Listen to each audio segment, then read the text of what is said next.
Hello guys, welcome back to another blog.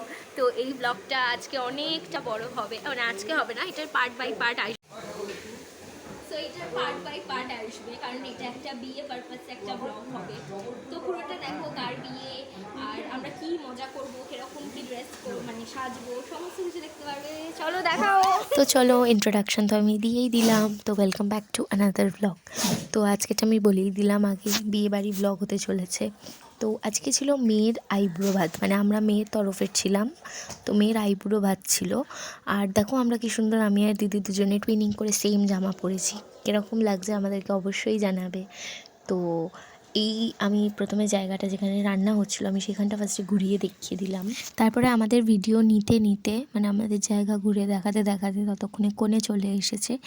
এইটা হচ্ছে নবোদয় ক্লাবের উল্টো দিকে একটা বাড়ি আছে গলির মধ্যে, ওইখানে ছিল এই বিয়ে বাড়িটা। তো যার বিয়ে তার বাড়ির থেকে কাছেই, বেশিটা না। তো সে টোটো করে চলে এসেছে, টোটো রিক্সা করে। তারপরে আমি খাবারটা ঘুরিয়ে দেখিয়ে দিচ্ছি। দেখো কি সুন্দর প্লেটটা সাজানো হচ্ছে। আমি তো এটা দেখে ভাবছিলাম যে কী সুন্দর, আমি তো পারি না এরকমভাবে ভাত দিতে। তো যাই হোক, ভাত দিল, তার সাথে বড়ি দিল। বড়িগুলোকে সাজিয়ে কি সুন্দর করে দিচ্ছে। খাবার দাবারের কথা বলে দিই আগেই আমি, খাবার দাবার সত্যি খুব ভালো ছিল। মানে এটা আমাদের নিজস্ব ক্যাটারিং ছিল বলে এই জন্যে বলছি না, কিন্তু খাবার দাবার জেনুইনলি খুব ভালো ছিল। আর যেহেতু আমাদের রিলসগুলো দেখিয়েছো, আমাদের বেশিরভাগ ওই ফ্রাইড রাইস ছিল, চিকেন পোলাও এই টাইপের খাবার হয়। তো এতদিন বাদে বাঙালি খাবার, নিজের ক্যাটারিংয়ের খাবার খেয়ে মানে মনটা সত্যিই খুব ভালো লাগছিল। তো যাই হোক, নেক্সট ছিল ডাল, মাছের মাথা দিয়ে ডাল, তার সাথে শাক ছিল, শাকের পাশে একটু ঘি দিয়েছিল সুন্দর করে।